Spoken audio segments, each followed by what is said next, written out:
gustan, las historias que importan, porque como sabéis, siempre son contadas por quien interesa, que son sus protagonistas. Y hoy tenemos una entrevista un poquito diferente, pero que creo que os va a encantar. Lo primero de todo va a ser saludar a nuestro invitado. Buenas tardes, Javier. Hola, buenas tardes a todos y a ti en especial, Mir. Bueno, ¿qué tal? ¿Qué te ha parecido que te proponga entrar a este ratito a hablar con Mir? ¿Qué te parece la invitación? Hombre, ha sido un poco de desafío porque yo soy bastante tímido, pero bueno, creo que vale la pena contar durante un ratito pues esa experiencia personales que yo he tenido en mi vida laboral. Estoy de acuerdo y creo que a los oyentes les va a interesar y les va a gustar muchísimo. Cuéntanos, Javier, ¿a qué te has dedicado toda la vida y en qué consiste tu trabajo? Porque es un poco diferente a lo que estamos acostumbrados a escuchar. Bueno, yo en un principio, mi enfoque cuando estudié no iba precisamente a desarrollar el trabajo que luego tuve que desarrollar, porque yo estudié para ser un buen mecánico, un calderero profesional, pero coincidió que justo cuando empezó mi vida laboral en este campo me cogió la famosa crisis del metal del 1979, 80, 81, lo cual hizo que más tiempo estuviera yo teniendo que estar parado que trabajando. Entonces, en uno de estos parones, un conocido de la familia que tenía una empresa de perforaciones y voladuras me propuso que durante el tiempo que yo estuviera parado me fuera con ellos a ayudarles de peón en ese principio. Y bueno, yo dije, bueno, pues en vez de estar ahora 2 o 3 meses parado mientras me vuelven a contratar, lo que voy a hacer va a ser irme a ayudarles. Cuando al cabo de 3 meses me llamó otra vez la empresa para volver a hacer otra temporada, porque entonces en aquella época los contratos tenías que estar unos meses trabajando y otros parados, no podían Sí, continuar sin otro. en esto por suerte hemos ido avanzando poco a poco. Efectivamente. Entonces, claro, le dije al jefe, al empresario de ese sitio que me habían contratado, oye, mira, me ha vuelto a llamar de mi empresa de calderería, que yo en aquellos momentos era calderero, y me voy a ir. Y entonces el jefe me dijo, mira, oye, me ha salido trabajo para las minas de carbón a cielo abierto en Peñarroya, Pueblo Nuevo, en Córdoba, y me gustaría que te fueras allí porque veo que le das buena traza. Bueno, me hizo un buen trato, me hacía un contrato fijo, lo cual ya suponía que no tenía que estar dependiendo de meses de trabajo y meses de paro. Y bueno, así fue como yo entré sin quererlo y sin tener en un principio intención de ello en el mundo de las perforaciones y las voladuras. ¿Nos puedes contar, por favor, Javier, cuando hablamos de artillero o de voladuras, porque perforaciones, pues todo el mundo sabe que una perforación es ¿Mm? hacer un agujero, ¿no? Con una máquina Sí, especializada. Pero efectivamente. ¿qué es eso de las voladuras y qué tanto me gusta a mí? Bueno, precisamente son los taladros que se hacen. En esos taladros se coloca el explosivo que en cada momento se considera oportuno. Hay varias clases de explosivos y lo que se hace es volar rocas o volar edificios, que también lo he hecho, o Es el tipo de voladuras, edificio. es eso. O sea, los taladros se hacen para cargarlos de explosivo y volarlos con la intención de fragmentar la roca o de demoler el edificio y caiga. Ese es el oficio Perdóname al que que te yo corte, Javier, cuando hablamos de demoler edificios, para que la gente lo entienda, es cuando esos edificios se hacen mediante una voladura controlada que caen así. Sí, efectivamente, efectivamente. ¿Correcto? Son segundos, pero lleva trabajo de días. Lleva bastantes Y días de de meses. trabajo, lo que luego duran 2 segundos. Porque la gente ve el edificio y se cree que, mira, que han llegado. No, no, el trabajo, y luego el trabajo, cuando se termina la demolición, también lleva mucha faena, porque hay que desescombrar todo ese material que ha caído. Claro, no se puede dejar allí en mitad de la explanada, ¿no? Bueno, en España, de hecho, antiguamente no había muchos artilleros, pero hoy en día es un perfil que está muy difícil de encontrar, ¿es correcto? ¿No os habéis Sí, por, encontrado eso justo ahora que te has jubilado? Pasar tu testigo ha sido muy complicado, ¿correcto? Sí, por supuesto. Es un trabajo muy sacrificado por dos motivos. El primero, porque es un trabajo físicamente duro. Se desarrolla en el monte, en el verano mucha calor, en el invierno mucho frío. Y la segunda parte, es un oficio que se da muchas vueltas, que se anda Ujú. por muchos lugares, que tienes que estar fuera de casa durante muchos días. Y claro, eso es duro, sobre todo para la gente que en mi caso ya estaba casado, ya tenía una hija pequeña cuando empecé, luego vino otro hijo, y eso me llevó a que este trabajo cada vez sea más difícil encontrar gente dispuesta a realizarlo. Es más, en estos momentos hay una auténtica demanda de personal para perforaciones y voladuras porque no hay gente. O sea, animo a mucha gente que está parada de que es una oportunidad para poder encontrar un trabajo laboral. Sacrificado, muy duro, porque van a tener que sumar dos factores. El primero, el clima, el que van a trabajar en el monte, y segundo, que muchas veces van a tener que estar lejos de su familia durante tiempos determinados. Supongo que eso será duro porque, bueno, en tu caso tuviste que hacer las maletas y además a una edad no de veintipocos años, sino de cincuenta y tantos años y marcharte a Panamá. ¿Qué te llevó a tomar la determinación de hacer las maletas y marcharte tan lejos, Javier?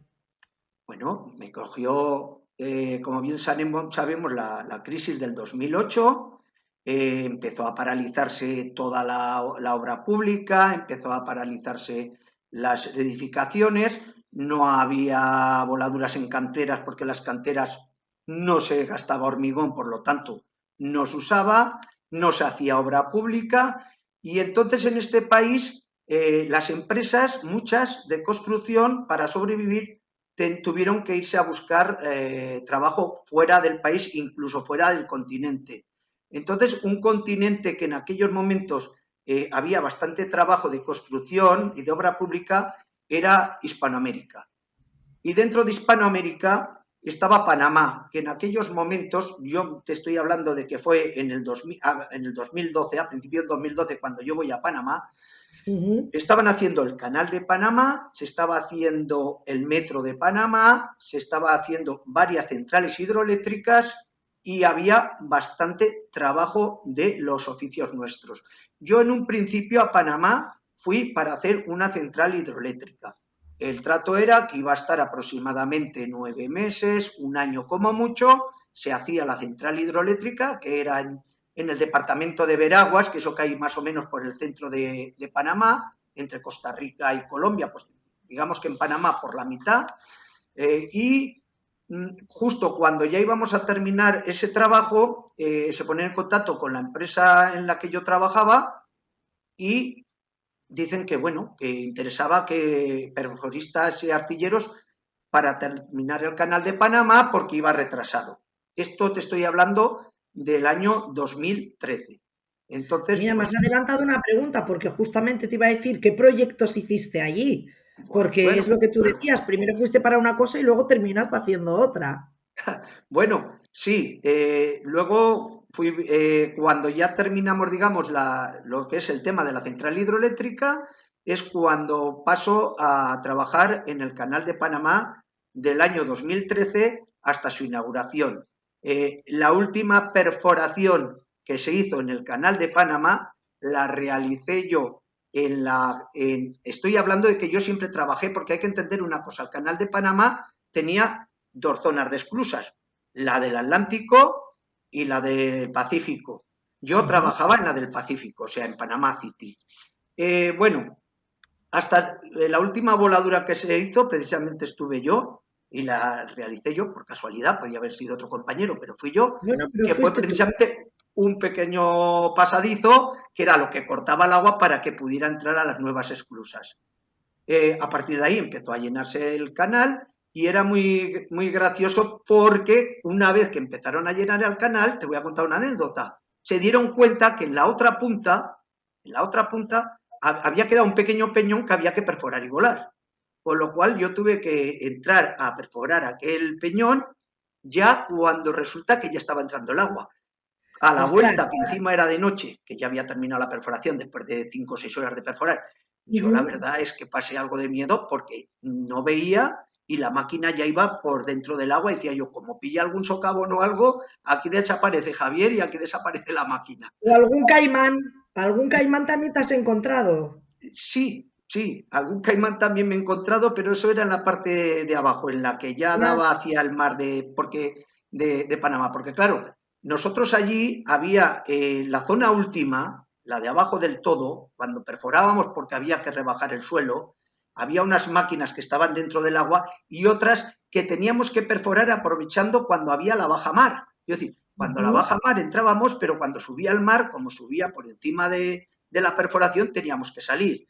Y claro, siempre teníamos el miedo de decir, si la máquina se estropea justo ahora y no la podemos reparar porque empieza a subir los niveles del mar, pero mira, tuvimos suerte y la verdad es que O sea, no podemos ocurrió. decir que el trabajo que has desarrollado durante toda tu vida han traído un riesgo increíble, ¿no? Pero que sin él, ahora mismo no tendríamos carreteras, no tendríamos una ampliación del canal de Panamá. Es decir, que al final sí que has formado parte de proyectos importantes para que la globalización se pueda llevar a cabo, en cierta manera, ¿no? Hombre, piensa Y que que la el hora libre del... comercio pues funcione de punta a punta del mundo, literalmente. Sí, piensa que el Canal de Panamá es una obra importantísima de infraestructura porque lo que hace es alcortar muchísimo los viajes para pasar del Pacífico al Atlántico, del Atlántico al Pacífico. Si no, tendrían que ir los barcos a dar la vuelta, fíjate, Darle por toda la allá por la vuelta, punta de abajo del Estrecho de Magallanes. claro. Aparte de peligroso, muchos más días. Entonces, es una gran obra. Piensa que en esa obra estuvimos, se calcula que en la ampliación del Canal de Panamá estuvimos alrededor de 40.000 trabajadores Uf. en todo el tiempo que se realizó, ¿Y de había los muchos cuales, españoles, Javier? ¿Había muchos españoles? pues mira, te voy a explicar, había 36.000 panameños y 4.000 que éramos extranjeros de 79 países diferentes. Y de esos 4.000 extranjeros se calcula que españoles estuvimos alrededor de 400. Hay que contar siempre lo mismo, que tiene que contar la gente de que había una parte en el Pacífico, que era donde yo estaba, y otra parte que estaba en Colón, que era la zona del Atlántico. Yo ya te digo Ujú. que como en la zona del Atlántico no había perforaciones y voladuras, porque el material no lo necesitaba, siempre estuve en la zona del Pacífico. Y la piedra que necesitaban en el Atlántico, lo que hacían era desde el Pacífico llevarlo en barcazas hasta allí, porque ellos no tenían basalto, que era el material que salía allí, que es un material volcánico típico de la zona de Panamá. Y yo pregunto, yendo más allá de la parte técnica, que de verdad tienes una facilidad de palabra increíble. Muchísimas gracias porque creo que si alguien no sabía en qué consistía esa obra, ahora mismo la has dejado muy, muy, muy clara y te la agradezco. Pero ahora vamos a ahondar más que en el Javier técnico, en el Javier humano. Cuéntame, ¿cómo era la convivencia allí con el resto de compañeros de otros países y con los propios españoles? ¿Y qué es lo que más echabas de menos de tu tierra? Bueno, la convivencia, hay que diferenciar dos fases. La convivencia en las horas de trabajo, en las horas laborales, y la convivencia fuera de las horas de trabajo. Normalmente las relaciones que más teníamos eran entre españoles fuera del trabajo, obviamente. En el trabajo, pues cada uno desempeñábamos nuestro rol y nuestro puesto de trabajo, pero los españoles, una vez que terminábamos el trabajo y nos íbamos para casa, no existía ningún estatus social diferenciado. O sea, nos tratábamos igual, desde el ingeniero de arriba hasta, bueno, peones tampoco había, españoles todos eran técnicos, ingenieros o oficiales muy altamente cualificados, claro, porque allí no se mandaba. La mano de obra era panameña. Era de Allí allí, claro. Entonces el se que puede estaba decir que sí que hacíais una piña entre vosotros. Cuando acababais de trabajar erais una piña, ¿no? ¿Os sí, bueno, sentíais hombre, solos o os sentíais acompañados entre vosotros? te relacionas con unos más que con otros. Yo tenía un círculo de amigos españoles, digamos, pues de alrededor de 25 o 30 personas, ¿no? Yo en donde vivía en mi piso, pues vivía con un español más, que era el ingeniero nuestro, y con un compañero mío de trabajo que era portugués. Éramos los tres que vivíamos en ese piso. Claro, era con los que más relación tenía. Pero luego había un grupo de gente, principalmente te diré que eran gente relacionada con el mundo de los explosivos y de las perforaciones también, claro. Ujú. Porque la empresa que hacía las voladuras también era española, era Maxam, que era una empresa española. Entonces, la relación que yo tenía en ese círculo de 20 o 30 personas era una relación que, fíjate, no tenemos familia. La mayoría teníamos la familia muy lejos, quiero decir, porque era raro el compañero que tenía a su pareja o a sus mujeres allí. Normalmente íbamos a casa 2 veces al año, ¿no? 15, 20 días, un par de veces al año. Por lo tanto, ahí existe una camaradería y una amistad que no se suele dar en el mundo laboral normal, claro, porque en el mundo laboral normal, pues tú vas a trabajar, acabas de trabajar, te vas para casa, llevas tu vida familiar, tus amigos, que muchos no tienen nada que ver con tu mundo laboral, Mm. pero ahí sí, ahí coincidía que tu mundo laboral y tus amigos eran los mismos. Y Claro. existía mucho compañerismo, mucha camaradería, bueno, no te voy a engañar, y muchas cenitas por ahí que quedábamos entre nosotros para ir a cenar Pero juntos, ¿no? eso también está bien, ya que estabais fuera de casa. Sobre todo te lo voy a decir, el día Santa Bárbara, que era la patrona nuestra, la Hombre, verdad es que hacíamos ruido. Los españoles hacíamos ruido el ese día día. de Santa Bárbara lo tenéis, claro, que es el 4 de diciembre, si no me equivoco, puede ser. Sí, sí, era el patrón Es la pues esto, patrona de todo el tema de las minas, ¿no? efectivamente, Patrona de los mineros. y artilleros, por lo tanto. Una cosa que se nos ha quedado en el tintero, Fina, Miriam, que me gustaría mucho dejar claro, es que la ampliación del canal de Panamá es porque hasta las antiguas esclusas que se habían inaugurado en 1914, que la hicieron los americanos, Ujú. solamente permitían barcos que se llaman Panamax, que solamente podían tener como mucho 300 metros de largo y 33 metros de ancho, que es lo que tienen las esclusas. Mientras que con el que se hizo ahora Neopanamás se admite una longitud de 427 metros y una anchura de 55 metros. ¿Esto qué significa? Que las viejas solo pueden pasar barcos que llevan 5.000 contenedores, pero ahora en las nuevas pueden pasar barcos hasta de 15.000 contenedores. O sea, se Hombre, multiplica por 3 por la tres, capacidad de esos barcos. jolín. O sea, es una obra importante. Y Sí, dime, ¿tú hombre, qué es lo que más echabas de menos de España estando allí? mira, dos cosas. La familia, Sí, pero y no yo sé yo. cuál me vas a decir la segunda.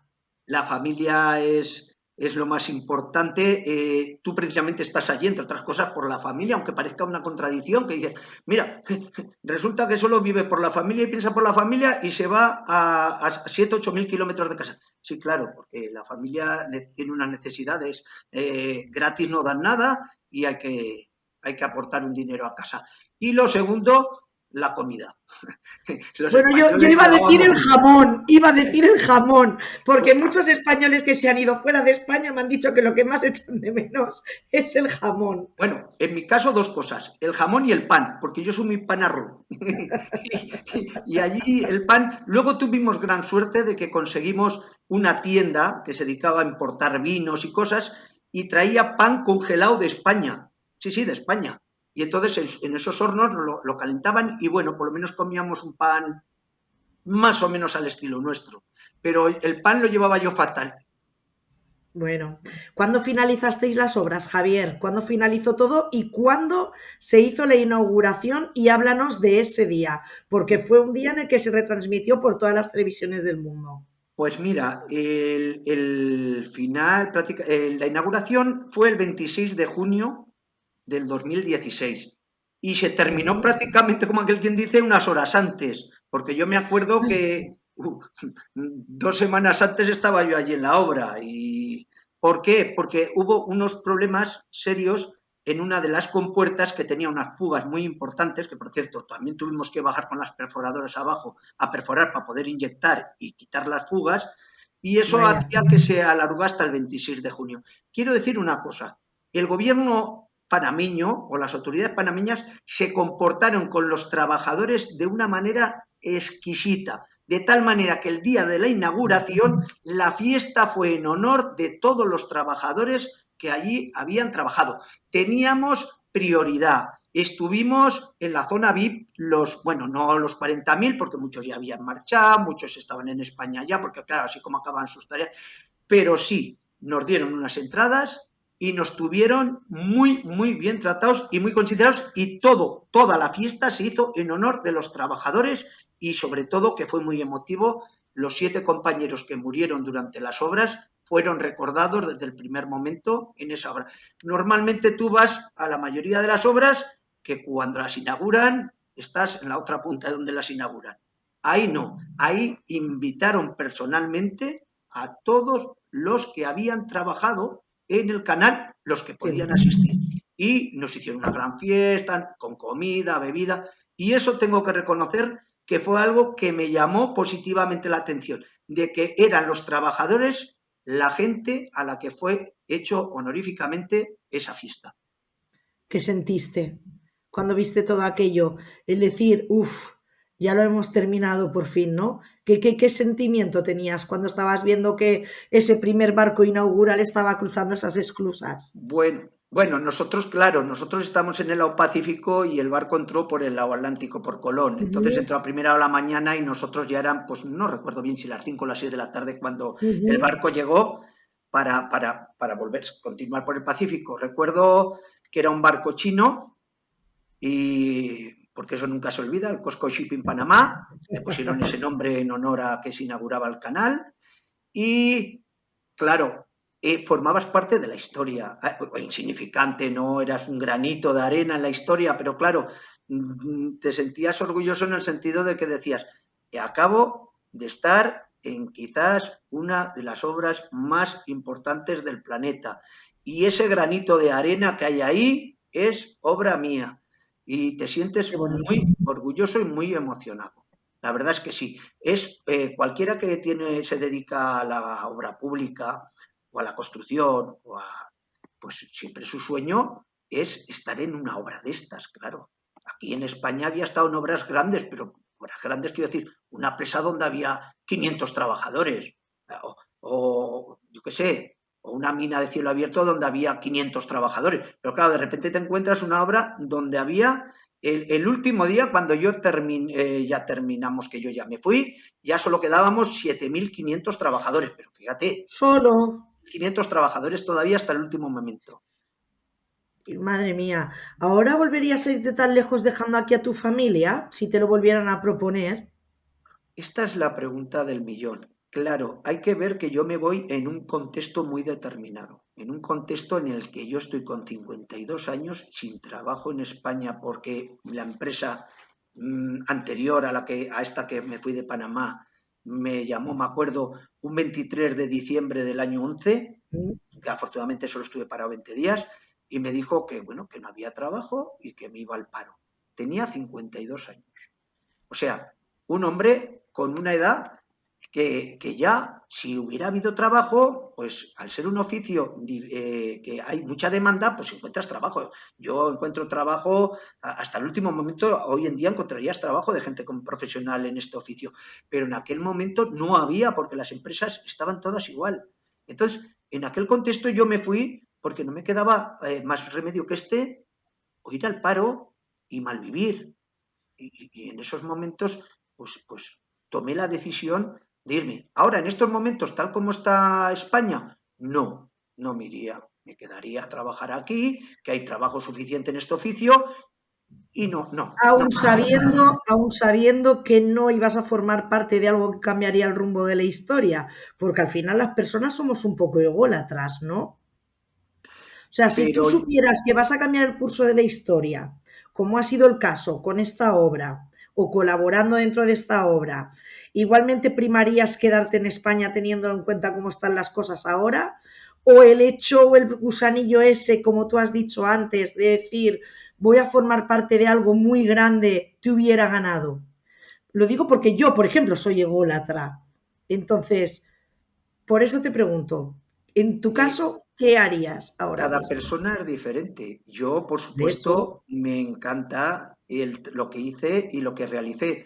Pero si en una balanza me pones a mi familia y en otra balanza pones mi trabajo, mi familia pesa muchísimo más que mi trabajo. Entonces, si tuviera que elegir entre ir al canal de Panamá o mi familia, ya hablamos hoy en día, que hay Sí, trabajo sí, de, hoy ya te en digo día, que hoy este en es un día. oficio que hay mucha demanda, que es, ya te digo, que animo a la gente parada a que si tiene ganas de buscar un trabajo, este es un Que se oficio saquen el carnet de artillero.